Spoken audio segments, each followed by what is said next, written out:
لله عدد خلقه ورضا نفسه وزنة عرشه ومداد كلماته ومنتهى علمه.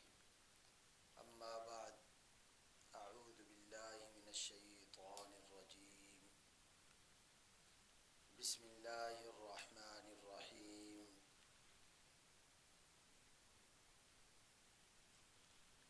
فمن يعمل مثقال ذرة خيرا يره ومن يعمل مثقال ذرة شرا يره. صدق الله العظيم. وقال الله تبارك وتعالى في شان حبيبه: إن الله وملائكته يصلون على النبي يا أيها الذين آمنوا صلوا عليه وسلموا تسليما. مولاي صل وسلم دائما أبدا على حبيبك خير الخلق كلهم. يا رب بالمصطفى بلغ مقاصدنا واغفر لنا ما مضى يا واسع الكرم. الصلاة والسلام عليك يا سيدي يا رسول الله.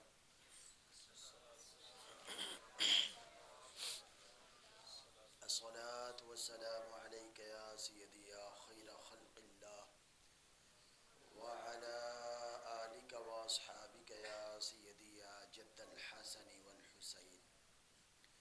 اللہ تعالیٰ کی حمد و ثنا کے بعد پیارے آقا و مولا صلی اللہ علیہ وآلہ وسلم کی پاک اور مقدس بارگاہ کے اندر لا تعداد اور ان گنت درود و سلام ہوں، اور آپ کی آل اور آپ کی اصحاب پر اللہ کی لا تعداد رحمتوں کا نزول ہو۔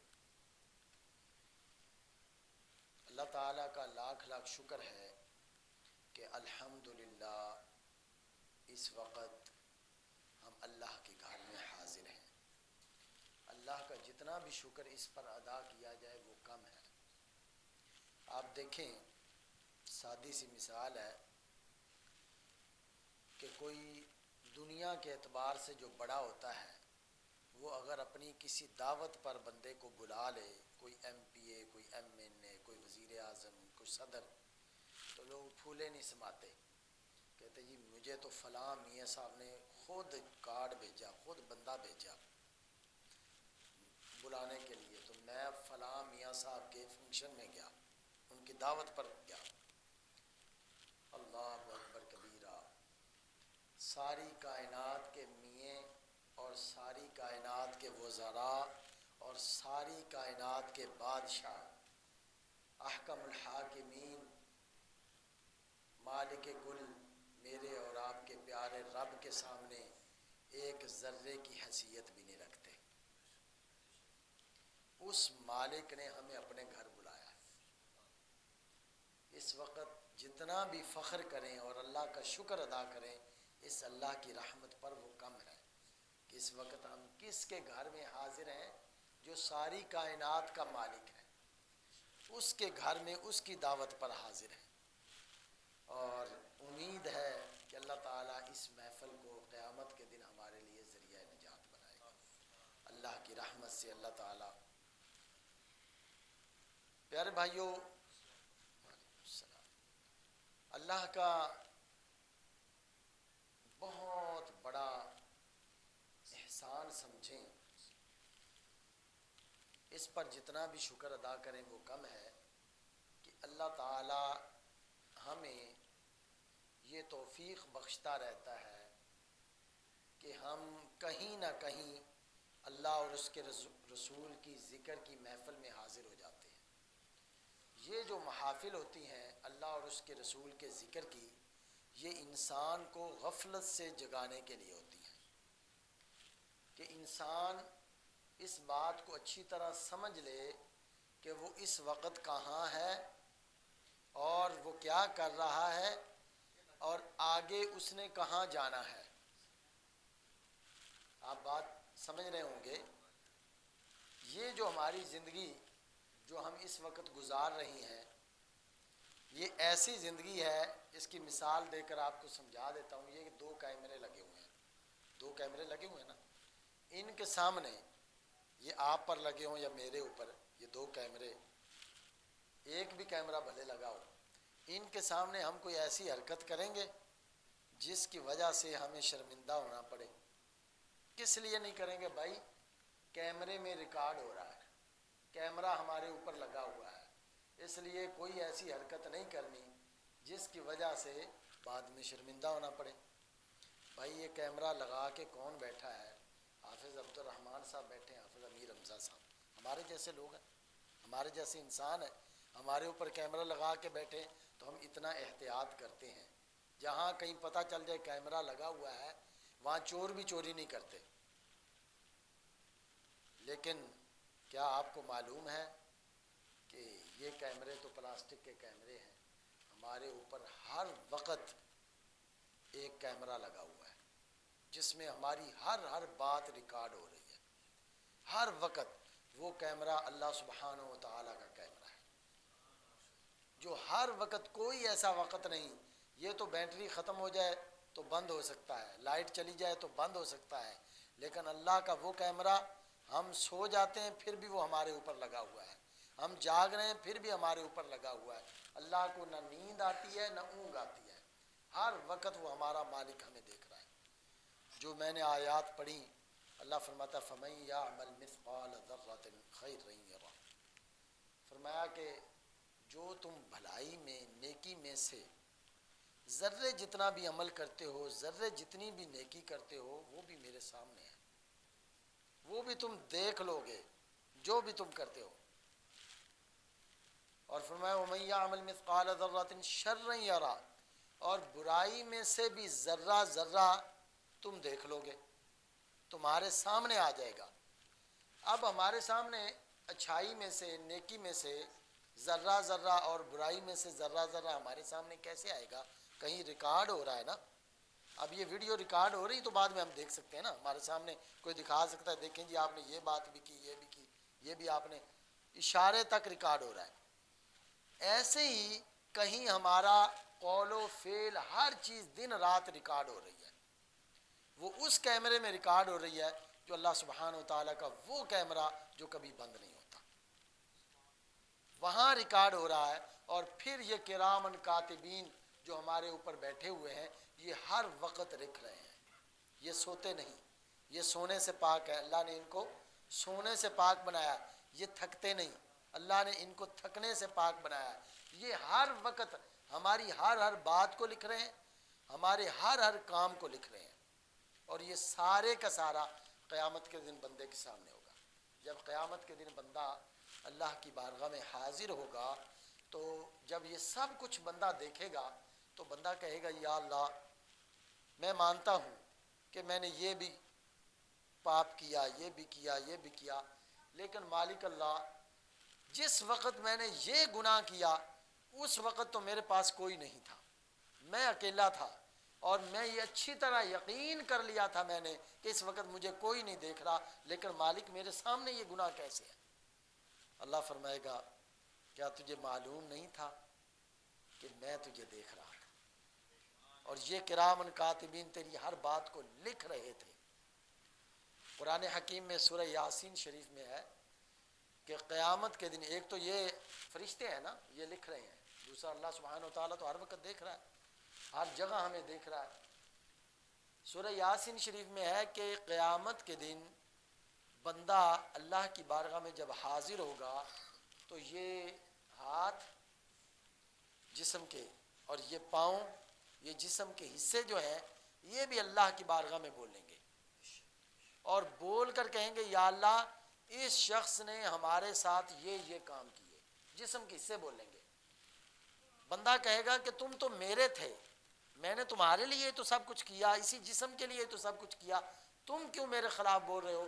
یہ جسم کے حصے، یہ اعضاء بول کر، پکار کر کہیں گے جھوٹے تو جھوٹ کہہ رہا ہے، ہم تیرے نہیں، ہمیں تو ایک وقت کے لیے بطور امانت اللہ تعالیٰ نے تیرے ساتھ لگایا تھا، تو نے امانت میں خیانت کی، تو نے ہمیں غلط استعمال کیا، آج ہم تیرے خلاف ہی گواہی دیں گے۔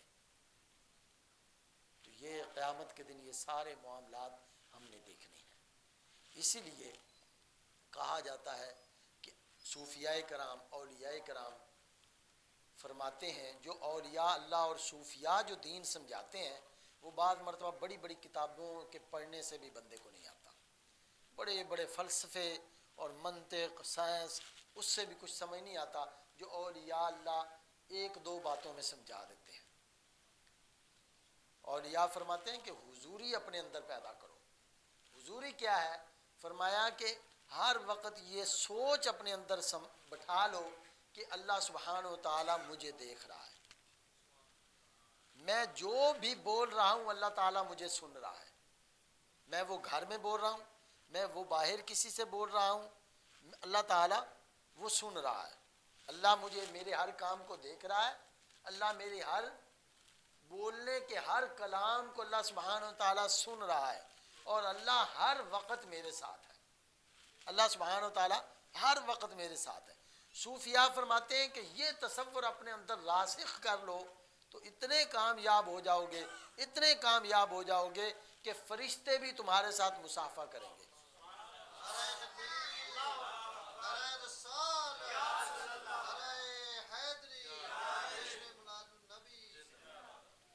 تو فرشتے بھی فخر کریں گے کیسا انسان ہے، کیسا کمال کا۔ سیدنا بابا فرید الدین مسعود گنج شکر رحمۃ اللہ علیہ کی اگر بات نہ ہو تو میں سمجھتا ہوں اس محفل میں، کیونکہ یہ حضوری کی محفل ہے، تو اس میں اگر آپ سرکار کی بات نہ ہو تو شاید بات ادھوری رہ جائے گی۔ حضرت سیدنا بابا فرید الدین مسعود گنج شکر رحمۃ اللہ علیہ آپ سے آپ کے شیخ خواجہ قطب الدین بختیار کاکی رحمۃ اللہ علیہ بڑی محبت فرماتے تھے، بڑی شفقت فرماتے تھے۔ آتا ہے کہ آپ عمر میں چھوٹے تھے، شیخ صاحب پیر صاحب حضرت بابا صاحب سے عمر میں چھوٹے تھے لیکن پیر تھے، بڑی محبت اپنے مرید سے فرماتے سیدنا بابا فرید الدین گنج شکر رحمۃ اللہ علیہ سے۔ دوسرے جو پاس رہنے والے درویش تھے وہ حسرت کرتے، وہ کہتے بابا جی دیکھیں ایک عرصے سے ہم آپ کی خدمت کر رہے ہیں، ہم آپ کا پانی بھر کے لاتے ہیں، آپ کا جھاڑو دیتے ہیں۔ کئی مرید ایسے بھی ہوتے ہیں نا، وہ کہتے ہیں جی ہم آپ کو ہاڑی سامنی سارا کچھ دیتے ہیں تو آپ ہمارے اوپر رحم نہیں کرتے۔ اچھا بہرحال تو خیر میں تو پیر نہیں ہوں، بہرحال ویسے بات کر رہا ہوں۔ تو وہ بڑی کہتے ہیں حضور ہم تو آپ کی بڑی خدمت کرتے ہیں لیکن آپ ہمیں کچھ نہیں دیتے، ہر وقت فرید فرید کرتے ہیں۔ حضرت خواجہ صاحب نے فرمایا کہ یہ بات میں کسی دن تمہیں سمجھاؤں گا، تمہاری ابھی سمجھ میں یہ بات نہیں آئے گی۔ وقت گزرتا گیا، لوگوں کی بات ذہن سے نکل گئی۔ آپ نے ایک دن ایک ایک مرغی یا ایک کوئی پرندہ ایک ایک سب کو دیا، چھری ہاتھ میں دے دی، فرمایا یہ لے جاؤ اور جاؤ اس مقام پر جا کر ذبح کر کے لاؤ جہاں تمہیں کوئی نہ دیکھ رہا ہو، جہاں تمہیں کوئی نہ دیکھ۔ کوئی گیا، اس نے کمرے میں دیکھا کہ اب کوئی نہیں دیکھ رہا، دروازہ بند ہے، اس نے ذبح کر لی۔ کوئی گیا کسی نے فصل میں، کسی نے کسی اوٹ کے پیچھے۔ سیدنا زہد الانبیاء سیدنا بابا فرید الدین مسعود گنج شکر رحمۃ اللہ علیہ نے اسی طرح کافی دیر کے بعد آپ تشریف لائے، اسی طرح وہ پرندہ بھی ہاتھ میں ہے، چھری بھی ہاتھ میں ہے، اور اسی طرح حاضر ہو گئے۔ فرمایا فرید تو نے میری بات پر عمل نہیں کیا، سب نے میرا حکم مانا، تو نے میرا حکم نہیں مانا۔ کہا حضور آپ ہی کا تو حکم مانا ہے اسی لیے تو ذبح نہیں کی۔ فرمایا کیسے میرا حکم تو نے مانا ہے؟ میں نے تو کہا تھا کہ اس پرندے کو ذبح کر کے سب لے آؤ، تو سب نے حکم مانا، وہ ذبح کر کے لے آئے اور تم اسی طرح آ گئے۔ دوسرے لوگ بھی جو ساتھ وہ بھی خوش ہو رہے تھے کہ آج جو ہماری بات بن گئی فرید الدین کی آج بات نہیں بنی۔ خیر سیدنا بابا فرید الدین مسعود گنج شکر رحمۃ اللہ علیہ کی حضور آپ نے فرمایا تھا کہ جہاں تجھے کوئی نہ دیکھ رہا ہو وہاں اسے ذبح کرنا۔ میرے آقا میرے مرشد، میں جہاں بھی گیا، میں کسی کمرے میں گیا، میں کسی فصل میں گیا، میں کسی اوٹ میں گیا، جہاں بھی گیا وہاں مجھے احکم الحاکمین دیکھ رہا تھا، وہاں مجھے میرا رب دیکھ رہا تھا، اس لیے میں نے ذبح نہیں کیا کہ میرے شیخ نے کہا جہاں کوئی نہ دیکھ رہا ہو وہاں ذبح کرنا ہے، تو اس لیے میرا رب مجھے دیکھ رہا تھا، اس لیے میں نے اسے ذبح نہیں کیا۔ تو یہ ہوتی ہے حضوری۔ یہ فرید الدین سے، فرید الدین گنج شکر رحمۃ اللہ علیہ کے شیخ ان سے محبت کیوں اس قدر فرماتے تھے کہ یہ اللہ کی حضوری والے ہیں۔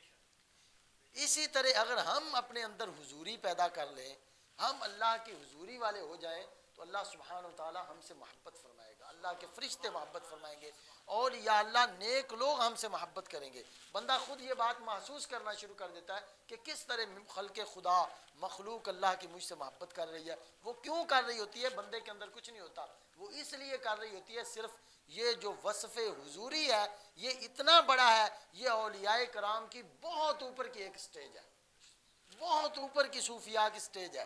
اور یہ جو بندہ اپنے اندر دیکھیں، بعض مرتبہ ہم بات کرتے ہیں تو کچھ لوگ کہتے ہیں یہ دیکھیں جی وہ تو اللہ کے ولی لوگ تھے، ہم سے تو یہ نہیں نہ ہو سکتا، ہم تو۔ ولی کا معنی ہے دوست، کیا معنی ہے؟ اور بھی بے شمار معنی ہے، ایک معنی ہے دوست۔ بھائی مجھے یہ بتاؤ کہ اللہ تعالیٰ نے کسی کو اپنی دشمنی کے لیے پیدا کیا؟ مجھے آپ کو کسی کو؟ اللہ نے تو شیطان کو بھی اپنی دشمنی کے لیے نہیں پیدا کیا تھا، شیطان کو بھی اللہ نے اتنا نوازا تھا کہ اپنی بارگاہ میں سجدوں کی توفیق دی، اپنی بارگاہ میں قیام کی توفیق دی، اس نے زمین کے چپے چپے پر عبادت کی، اللہ نے عبادت کی اسے توفیق دی۔ وہ تو مارا تب گیا جب اس نے اللہ سے محبت نہیں کی، عشق نہیں کیا۔ اس نے عبادت تو کی اللہ کی، لیکن اللہ سے محبت اور عشق نہیں کیا۔ اللہ سے محبت اور عشق کیا تھا؟ اللہ سے میرے شیخ کیا ہی خوبصورت بات فرماتے ہیں، سیدی شیخ احمد دباغ، آپ ایک قول نقل فرماتے ہیں کہ شیطان کے اندر عین سے شروع ہونے والے کچھ وصف تھے، ایک وصف صرف نہیں تھا، ایک۔ فرمایا اگر وہ ہوتا تو شیطان کبھی گمراہ نہ ہوتا۔ وہ کیا کیا؟ آپ فرماتے ہیں کہ شیطان عین سے شروع ہونے والا عالم، شیطان بہت بڑا عالم بھی تھا، بہت بڑا عالم تھا۔ کیا یہ کم علم تھا کہ فرشتوں کو بھی پڑھا رہا تھا؟ علم کی یہ کوئی کم حد تھی؟ اتنا بڑا عالم تھا۔ اور شیطان عابد بھی تھا، تین یعنی عین سے شروع ہونے والے تین وصف اس کے اندر موجود تھے، ایک صرف نہیں تھا۔ عابد بھی تھا، یعنی عبادت بھی اتنی عبادت کون کر سکتا ہے کہ زمین کے چپے چپے پر عبادت کی، پہلے آسمان والوں کو اس پر رشک ہوا، عرض کی مولا تیرا اتنا بڑا عابد بندہ، اس کو ہمارے پاس بھیج دے۔ پہلے آسمان پر اللہ نے بھیج دیا، انہوں نے کہا یا اللہ ہم اس سے فائدہ اٹھائیں۔ پہلے آسمان پر اتنی عبادت کی کہ دوسرے آسمان والوں نے کہا یا اللہ اسے ہمارے پاس بھیج دے، ہم اس سے فائدہ اٹھائیں۔ تیسرے آسمان والوں نے رشک کی یا اللہ ہمارے پاس۔ کتنے آسمان وہ عبادت کرتے کرتے عبور کر گیا، عابد بھی بہت بڑا تھا۔ اور تیسرا وہ عارف بھی تھا، عین سے عارف کہتے ہیں پہچاننے والا۔ وہ کتنی بڑی پہچان رکھتا تھا اللہ تعالیٰ کی کہ جس وقت اللہ تعالیٰ نے کہا نا کہ نکل جا، دفع ہو جا میرے دربار سے، تو نے میرا حکم نہیں مانا، چلا جا، اس وقت بھی وہ اتنا بڑا عارف تھا کہ اس وقت بھی اس نے اللہ سے مانگ لیا، کہا کہ یا اللہ میں جانے لگا ہوں، لیکن مجھے اتنا موقع دے، اتنی لمبی عمر دے کہ میں قیامت تک زندہ رہ سکوں، اور میں جہاں چاہوں چلا جاؤں، جو چاہوں کر لوں، اور جو چاہوں شکل اختیار کر۔ مختلف اختیارات جو اس نے مانگے اللہ تعالیٰ نے اسے دے دیے۔ یعنی اتنا بڑا عارف تھا کہ اس جلال کے عالم میں بھی وہ اللہ سے مانگ رہا ہے کہ اللہ فل جلال میں ہے، اپنے اللہ تعالیٰ جلال میں ہے کہ نکل جا، لیکن اس وقت کون دیکھے نا، کوئی غصے میں ہو تو اس سے کچھ کوئی مانگتا ہے نہیں، لیکن اتنا بڑا وہ عارف تھا، مانگ صرف اور صرف ایک وصف اس میں نہیں تھا۔ وہ وصف کیا تھا؟ وہ وصف یہ تھا کہ وہ اللہ کا عاشق نہیں تھا، اللہ کا عاشق نہیں تھا۔ جب اللہ سبحانہ و تعالیٰ نے فرمایا کہ آدم علیہ السلام کو سجدہ کرو، تو اس نے کہا بھلا میں سجدہ کروں، میں تو بہتر ہوں، میں تو آگ سے پیدا ہوں، آدم علیہ السلام مٹی سے پیدا ہوئے ہیں، میں آدم علیہ السلام کو میں تو بہتر ہوں، میں آدم علیہ السلام سے بہتر ہوں۔ جب اس نے یہ کہا، کیوں اس نے یہ کہا؟ کہ وہ اللہ کا عاشق نہیں تھا۔ اگر اللہ کا عاشق ہوتا تو آدم علیہ السلام تو بہت بلند و بالا ہستی ہیں، وہ تو انبیاء کے بھی باپ ہیں، نبیوں کے باپ، تمام انسانیت کے باپ ہیں۔ کیا حضرت آدم علیہ السلام، کیا اللہ تعالیٰ تو اگر کسی لکڑی کے بارے میں حکم دے دیتا تو اگر عاشق ہوتا تو وہ اس وقت وہ بھی حکم مان لیتا، کیونکہ وہ عاشق ہوتا، وہ عاشق نہیں تھا۔ اگر ہم چاہتے ہیں کہ ہم کامیاب ہو جائیں تو شیطان کا معاملہ ہمارے سامنے ہے، ہم اس سے سبق حاصل کر سکتے ہیں کہ ہم اللہ کے عاشق بن جائیں۔ کیا بن جائیں؟ اللہ کے عاشق، اپنے نفس کے عاشق نہیں۔ ہم اپنے نفس کے عاشق بنے ہوئے ہیں۔ ہم کہتے ہیں جی ہمارا دل اس وقت نماز کچھ کر رہا ہے، ہمارا دل اس وقت نہیں کر رہا، تو ہم کس کی پوجا کر رہے ہیں؟ اللہ کی تو نہیں کر رہے, اپنے نفس کی کر رہے ہیں نا. پھر کہتے ہیں جی ہمارا دل اس وقت نماز, بھئی ہم نے دل کی نماز پڑھنی ہے یا اللہ کی؟ بولیے ذرا. اللہ تعالیٰ کی پڑھنی ہو تو پھر تو دل کی مانے نا. بھئی دل اس وقت کر رہا ہے نماز, دل اس وقت نہیں کر رہا. بھئی دل تو کبھی کرے گا کبھی نہیں کرے گا. حضرت صاحب فرماتے ہیں, میرے شیخ فرماتے ہیں کہ وہ کسی نے سوال کیا نا کہ حضرت نماز میں سکون نہیں آتا, لطف نہیں آتا, کیا کوئی وظیفہ بتائے؟ آپ نے فرمایا بتا تو سکون کی نماز پڑھتا ہے, لطف کی پڑھتا ہے یا اللہ کی؟ تو کہا اللہ کی. فرمایا پھر لطف اور سکون آئے نہ آئے تو اللہ کی نماز پڑھتا رہے. اللہ کا بندہ عاشق بن جائے, جب اللہ تعالیٰ کا عاشق بن جائے گا تو پھر وہ عشق ٹھاٹھے مارے گا کہ پھر بندہ نفس کی نہیں بلکہ اللہ کی ہی مانے گا ہر وقت. تو بہرحال بات چلی اللہ تعالیٰ کی حضوری سے. آج یہ انوکھا موضوع اس لیے چنا کہ سیدنا علی شیر خدا رضی اللہ تعالیٰ کے پیدائش کے ایام بھی ہیں, تو حقیقت میں یہ انہی کی تعلیمات ہیں. تو حضرت علی رضی اللہ تعالیٰ کے متعلق بھی ہے نا شیر خدا مشکل کشا سیدنا علی المرتضیٰ رضی اللہ تعالیٰ عنہ. آپ کیا ہستی ہیں, آپ کا نام بھی یقیناً بہت اونچا ہے. اتنا اونچا آپ کا نام ہے کہ آپ سن کر حیران ہو جائیں کہ اللہ سبحانہ و تعالیٰ کا ایک نام ہے, صفاتی نام علیش. کیا نام ہے؟ علیش. جو بھی اسلام لانے کے لیے پیارے نبی کی بارگاہ میں صحابی آتا, اگر ان کے نام میں کوئی بلندی پائی جاتی, کوئی یعنی ایسا معنی پایا جاتا جس میں اپنی تعریف ہوتی, تو آپ صلی اللہ علیہ وآلہ وسلم وہ نام تبدیل فرما دیتے. لیکن مولا کائنات سیدنا مولا علی المرتضیٰ شیر خدا رضی اللہ تعالیٰ کا نام نامی اس میں گرامی آپ صلی اللہ علیہ وسلم نے تبدیل نہیں فرمایا. حضرت علی رضی اللہ تعالیٰ کا نام بھی اللہ سبحانہ و تعالیٰ کے اس صفاتی نام پر ہے. علی اگرچہ علی ہے, علی سے یہ علی ہے یعنی بلند و بالا. حضرت علی رضی اللہ تعالیٰ کا نام بھی اتنا ہے. سیدنا علی رضی اللہ تعالیٰ کا قول مبارکہ ہے, آپ فرماتے ہیں کہ میں اس وقت تک اللہ کی بارگاہ میں سجدہ نہیں کرتا ایک سجدے کے بعد دوسرا جس وقت تک اللہ تعالیٰ کو دیکھ نہ لوں, اللہ تعالیٰ کا دیدار نہ کر لوں اپنی روحانی آنکھ سے. اس ظاہری آنکھ سے دنیا میں کوئی نہیں دیکھ سکتا اللہ تعالیٰ کو. پیارے آقا صلی اللہ علیہ وسلم کے اندر ہی صرف طاقت ہے, وہی دیکھ سکتے ہیں کائنات میں. تو حضرت علی رضی اللہ تعالیٰ یعنی اللہ کے جلووں کو, اللہ کی تجلیات کو جس وقت تک دیکھ نہ لوں اس وقت تک میں سجدہ نہیں کرتا. یہ حضوری کا عالم تھا سیدنا علی المرتضیٰ شیر خدا رضی اللہ تعالیٰ کا. تو ہمارے اندر بھی یہ حضوری کا یہ کیفیت بن جائے کہ ہم جہاں کہیں بھی ہوں, ہم کہتے ہیں جی ہم کیا کریں جی, گناہ ہو جاتے ہیں, انسان ہیں, گناہ تو یہ یقیناً ہوتے ہیں, لیکن اللہ کی محبت کیا ہے, اللہ کا عشق کیا ہے. اللہ سبحانہ و تعالیٰ کی محبت اور عشق یہ ہے کہ انسان ہونے کے ناطے نفس اور شیطان کے غلبے کی وجہ سے ہم سے گناہ ہو جائے تو محبت اور عشق یہ ہے کہ اس وقت تک سکون نہ آئے جب تک بندہ اللہ کی بارگاہ میں توبہ نہ کر لے. آپ دیکھیں نا, جو بچہ ماں کا وفادار اور ماں سے محبت کرنے والا ہوتا ہے, اس کی ماں ناراض ہو جائے تو وہ کیا کرتا ہے, اس وقت تک اسے سکون نہیں آتا جب تک وہ اپنی ماں کو خوش نہ کر لے, حالانکہ ماں کی نافرمانی ہوئی ہے.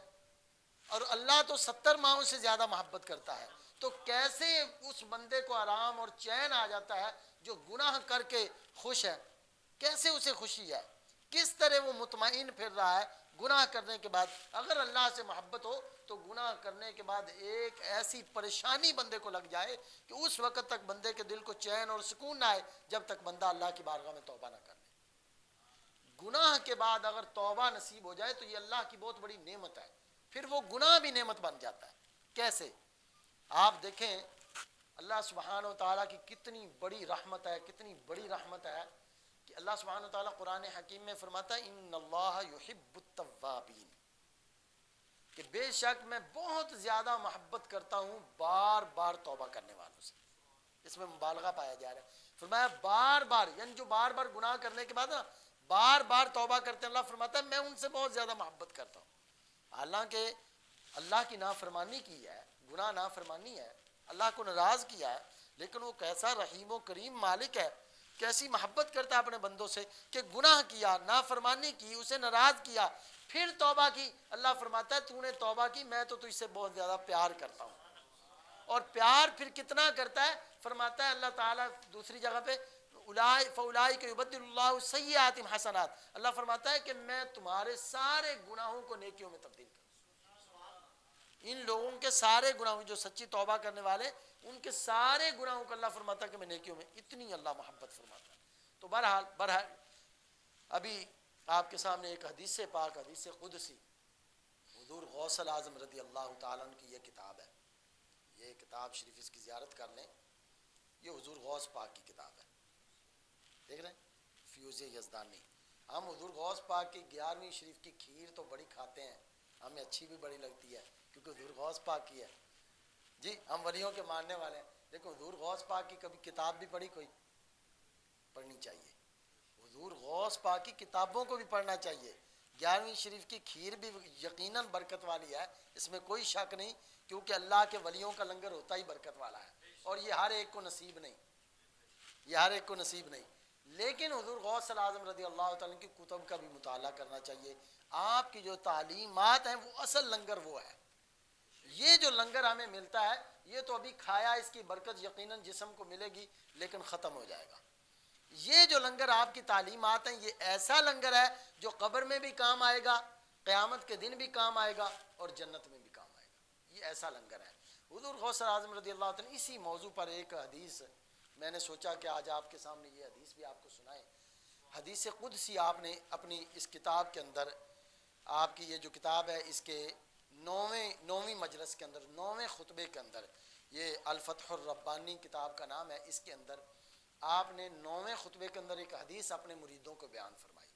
آپ مریدوں کو یوں جمع کرتے، جمع کرنے کے بعد ان کو اللہ سے ڈراتے، اللہ کا خوف سناتے، اللہ کی محبت کی باتیں سناتے۔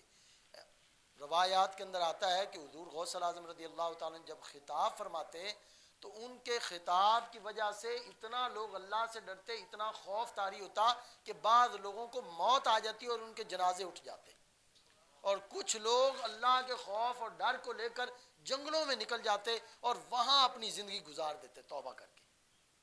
اتنے یعنی حضور غوث الاعظم رضی اللہ عنہ کے خطبے اتنے با کمال ہوتے تھے۔ آج کل تو بعض مرتبہ یہ بھی ہوتا ہے کہ کچھ ایسے بھی دلیر اور شیر دل پیر ہوتے ہیں، وہ کہتے ہیں جی میرے ہوتے ہوئے آپ کو نماز کی کم از کم ضرورت نہیں ہے، میرے ہوتے ہوئے کم از کم روزے کی ضرورت میں ہوں جڑا، میں قیامت کے دن سنبھال لوں گا۔ یاد رکھو بالکل اگر ایسی معافی ہوتی تو سیدنا ابو بکر کو ہو جاتی، ایسی معافی ہوتی تو مولا علی کو، مولا کائنات کو ہو جاتی، جو ولیوں کے سردار ہیں، جن کی مہر کے بغیر ولی بنتا ہی نہیں۔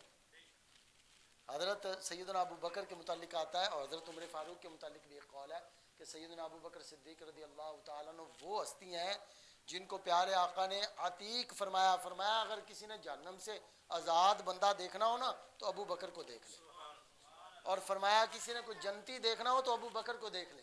مولا علی بھی دنیا میں آپ کو بھی جنت کی بشارت ہے اور بھی صحابہ کو ہے، خیر سیدنا ابو بکر اتنے، اور پیارے آقا جن کے متعلق فرماتے حضرت ابو بکر صدیق کہ میں نے سارے لوگوں کے احسانات کے بدلے دنیا میں دے دیے، جس نے جو بھی میرے اوپر احسان کیا، لیکن ابو بکر کے احسان کا میں نے بدلہ نہیں دیا، اور ابو بکر کے احسان کا بدلہ قیامت کے دن اللہ دے گا۔ اللہ کیسے دے گا آپ کے احسان کا بدلہ؟ روایات میں آتا ہے کہ اللہ تعالیٰ قیامت کے دن جنت کے اندر جب سارے جنتی دیدار کر لیں گے، اللہ فرمائے گا اب ابو بکر تم آ جاؤ، جی بھر کر میرا یعنی تم اکیلے میرا دیدار کرو، اس طرح اللہ بدل۔ وہ حضرت ابو بکر کیا فرمایا کرتے، باہر نکل جاتے مدینہ سے اور باغات کے اندر جاتے، کو پرندے دیکھتے تو فرماتا ہے پرندے تو کتنا خوش قسمت ہے، ٹھنڈی چھاؤں میں بھی بیٹھتا ہے، پھل فروٹ بھی کھاتا ہے، اور قیامت کے دن تو اس سے حساب بھی نہیں۔ ابو بکر ہائے ابو بکر مٹی ہوتا، ہائے ابو بکر کوئی گھاس ہوتا۔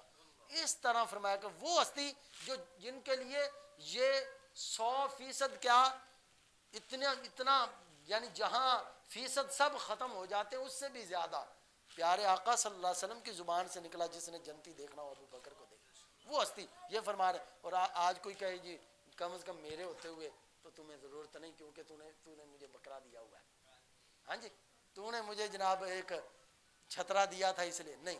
یاد رکھو ہم اہل سنت ہیں۔ ہم کون ہیں؟ اہل سنت۔ اہل سنت کون ہے؟ اہل سنت پیارے آقا صلی اللہ علیہ وسلم نے خود ارشاد فرمایا اہل سنت یہ ہیں. پیارے آقا صلی اللہ علیہ وسلم نے فرمایا فعلیکم بسنتی و سنت الخلفاء الراشدین المہدیین.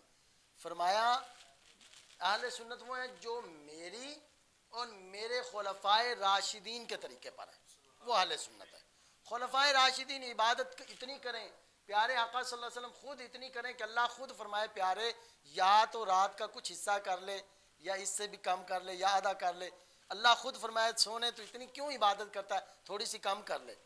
وہ تو اتنی عبادت کریں, اللہ قرآن میں سورہ مزمل میں فرما رہا ہے. تو ہم کہیں جی ہمیں تو ضرورت نہیں جی, ہم تو جناب یوں ہیں, اللہ معاف فرمائے اللہ تعالیٰ. بہرحال میں یہ حدیث پاک بیان کر کے پھر بات ختم کرتے ہیں, تھوڑا سا ذکر کریں گے جو مجلس کا اصل مقصد ہے وہ انشاءاللہ. یہ حدیث پاک اگر آپ دل میں بٹھا لیں نا, اس کو جگہ دے لیں, تو یہ میں 100% کہتا ہوں کہ انشاءاللہ ہم پکے جنتی ہیں اللہ کی رحمت سے. اس کو اگر آپ دل میں بٹھا لیں اور اس پر صرف 1% عمل کر لیں, 99% نہیں 1% صرف عمل کر لیں, انشاءاللہ اللہ کی رحمت سے ہمارا کام بن جائے گا یہ. لیکن یہ حدیث سن کر اس کو یاد کر لیں اور اس پر عمل کی کوشش شروع کر دیں. کیا حدیث پاک ہے؟ حضور غوث اعظم رضی اللہ تعالیٰ یہ حدیث نقل فرماتے ہیں, قال النبی صلی اللہ علیہ وآلہ وسلم. اس سے پہلے آپ اپنے خطبے میں ارشاد فرماتے ہیں کہ بعض پہلی کتابوں میں یہ آیا ہے قال اللہ عز وجل فی بعض کتبہ, کہ بعض پہلی کتابوں میں یہ آیا. حضور غوث پاک فرماتے ہیں کیا, یا ابن آدم, اے ابن آدم, استحیی منی, کہ تو مجھ سے حیا کر. اللہ کیا فرماتا ہے, اے ابن آدم, اے آدم کے بیٹے, اے انسانوں, تم مجھ سے حیا کرو. اللہ فرما رہا ہے. اچھا حضور غوث اعظم نے کما تستحیی من جارک الصالح, فرمایا اس طرح مجھ سے حیا کر جس طرح تو اپنے نیک پڑوسی سے حیا کرتا ہے. نیک گوانڈی جو ہوتا ہے اس سے جس طرح, اب نیک گوانڈی کے سامنے کوئی بندہ گناہ کرتا ہے, کوئی بندہ چوری چکاری زنا کوئی بھی ایسا کام اپنے گوانڈی کے سامنے کرتا ہے؟ نہیں کرتا. اللہ فرماتا ہے کہ کم از کم تو مجھ سے اس طرح تو حیا کرنا, آدم دے بیٹے اس طرح تو حیا کر جس طرح تو اپنے گوانڈی کو کرنا ہے. اینا کو تو حیا کرنا, اینا کو تو کم از کم حیا کر. اچھا پھر آگے آپ حدیث پاک نقل فرماتے ہیں سیدنا غوث اعظم رضی اللہ تعالیٰ عنہ, قال النبی صلی اللہ علیہ وسلم, کہ نبی کریم صلی اللہ علیہ وآلہ وسلم نے ارشاد فرمایا, یہ بیان فرمایا. کیا بیان فرمایا؟ اذا اغلق العبد ابوابہ, فرمایا جب بندہ اپنے اوپر دروازے کو بند کر لیتا ہے گناہ کرنے کے لیے بندہ چھپنا چاہتا ہے نا مخلوق سے کہ کوئی مجھے دیکھ نہ لے, کوئی میرے جیسا بندہ مجھے دیکھ نہ لے, تو اپنے اوپر دروازوں کو بند کر لیتا ہے. وَأَرْخَى أَسْتَارَهُ, اور اپنے اوپر پردے لٹکا لیتا ہے, یعنی پردے لٹکا اچھی طرح چھپ جاتا ہے, پردے کر لیتا ہے. وَاخْتَفَى مِنَ الْخَلْقِ, اور مخلوق سے چھپ جاتا ہے, مخلوق کے ڈر کی وجہ سے, مخلوق کے حیا کی وجہ سے, لوگوں کے ڈر لوگوں کے حیا کی وجہ سے گناہ کرنے کے لیے بندہ چھپ جاتا ہے جب, تو پھر کیا ہوتا ہے, کس لیے چھپتا ہے؟ وَخَلَا بِمَعَاصِ اللَّهِ, اچھا چھپ جاتا ہے گناہ کرنے کے لیے جب اللہ کی نافرمانی کے لیے, تو یقول اللہ عز وجل, اللہ سبحانہ و تعالیٰ اس وقت پکار کر فرماتا, سمجھ آ رہی نا آپ کو, اللہ سبحانہ و تعالیٰ اس وقت پکار کر فرماتا ہے اے بندے تجھے کیا ہو گیا. یہ حدیث کے الفاظ نہیں, یہ میں اپنی طرف سے اندر تشریح کر رہا ہوں حدیث کی, کہ اس وقت اللہ سبحانہ و تعالیٰ فرماتا ہے بندے کیا ہو گیا کہ تو کن لوگوں سے چھپا ہے, کن لوگوں کا حیا تو نے کیا ہے کہ جو تیرے جیسے ہیں ان کے سامنے تو نے گناہ کیا نہیں, جو تجھ سے افضل نہیں تیرے جیسے ہیں ان سے تو نے اتنا حیا کیا, ان سے اتنا ڈرا, ان سے حیا کے لیے تو چھپ گیا, کیا ان بندوں سے بھی مجھے چھوٹا سمجھتا ہے؟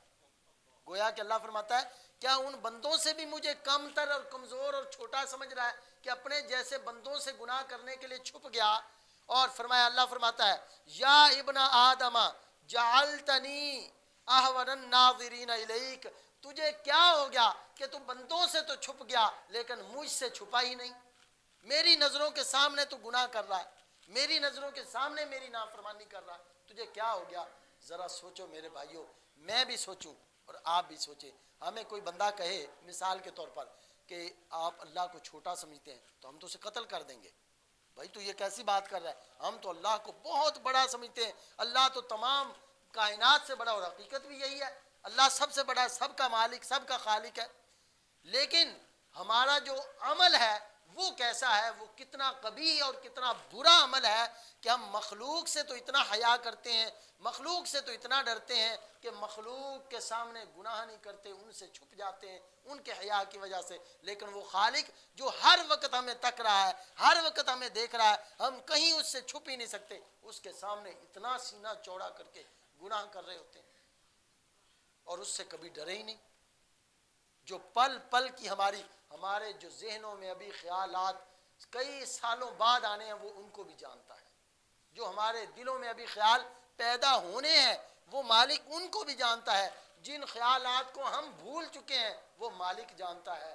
جن اپنے گناہوں کو ہم نہیں جانتے ان کو وہ جانتا ہے، وہ ہمیں دیکھ رہا ہے. تو ہم کیسے اپنا سینہ چوڑا کر کے کس طرح اللہ کی نافرمانی کرتے ہیں. حضور غوث اعظم رضی اللہ تعالیٰ عنہ کی آپ نے یہ ارشاد فرمایا، یہ حدیث پاک آپ نے نقل فرمائی. تو میرے بھائیوں، حضور غوث پاک اور تمام اولیاء کرام کا یہی فلسفہ ہے، یہی ان کا سبق ہے کہ اللہ کی حضوری اپنے اندر پیدا کر لو، اللہ کی حضوری پیدا کر لو، اللہ کی محبت پیدا کر لو، اللہ کا عشق اپنے اندر پیدا کر لو، پیارے محبوب صلی اللہ علیہ وسلم کی محبت پیدا کر لو، پیارے آقا کا عشق پیدا کر لو. اللہ سبحانہ و تعالی دیکھتا ہے. آپ کو معلوم ہے کہ پیارے آقا صلی اللہ علیہ وسلم بھی ہمارے اعمال کو دیکھتے ہیں، یہ آپ کو معلوم ہے. حضرت عبداللہ ابن مسعود رضی اللہ تعالیٰ سے ایک حدیث پاک نقل ہے، اس کا مفہوم آپ کے سامنے مختصر سا بیان کر دیتا ہوں، وقت نہیں ہے. کہ پیارے آقا صلی اللہ علیہ وسلم کی بارگاہ میں امتیوں کے اعمال پیش کیے جاتے ہیں روزہ انور کے اندر. پیارے آقا صلی اللہ علیہ وسلم نے فرمایا کہ میرا اس دنیا میں زندہ رہنا بھی تمہارے لیے بہتر ہے، دنیا سے جانا بھی تمہارے لیے بہتر ہے، اور میری قبر کے اندر تمہارے اعمال میری بارگاہ میں پیش کیے جائیں گے. بعض روایات کے مطابق ہر جمعرات کو، بعض روایات میں یہ بھی ہے کہ پیر اور جمعے کو پیارے آقا صلی اللہ علیہ وسلم کی بارگاہ میں اعمال پیش کیے جاتے ہیں. جب پیارے آقا صلی اللہ علیہ وسلم نیک لوگوں کے نیکیاں دیکھتے ہیں تو آپ خوش ہوتے ہیں اور اللہ کا شکر کرتے ہیں. جب برے لوگوں کی برائیوں کو آپ صلی اللہ علیہ وسلم دیکھتے ہیں تو آپ غمگین ہو جاتے ہیں. حضرت سیدی شیخ احمد دباغ فرماتے ہیں کہ کفار نے تو دنیا میں پتھر مارے، طائف میں پتھر مارے، مکہ کی گلیوں میں پتھر مارے، لیکن تم امتی کیسے ہو کہ پیارے آقا کو روزہ انور میں بھی پتھر مار رہے ہو. کس طرح کہ جب جس پیارے محبوب نے ہماری خاطر پتھر کھا کر ہمیں دین پہنچایا، ہم ان کو تحفے کیا بھیج رہے ہیں؟ اپنے گناہوں کے، اپنی برائیوں کے، بد نظری کے اور نمازوں کو چھوڑ کر یہ تحفے بھیج رہے ہیں.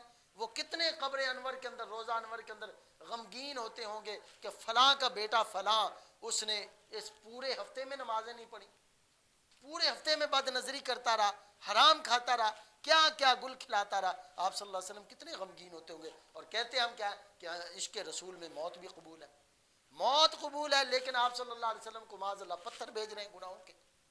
اس لیے پیارے بھائیوں، آج کی مجلس حافظ امیر حمزہ صاحب نے، اللہ تعالیٰ ان کی عمر علم کے اندر برکتیں عطا فرمائے، اور آپ کو بھی اللہ تعالیٰ بے شمار برکتیں عطا فرمائے. آج آپ اس محفل میں حاضر ہوئے. آج کا خلاصہ اور سبق یہ ہے کہ اپنے اندر اس بات کو پیدا کر لیں کہ اللہ مجھے دیکھ رہا ہے، اللہ سن رہا ہے، اللہ میرے ساتھ ہے. طریقہ محمدیہ یہی چیز سکھاتا ہے.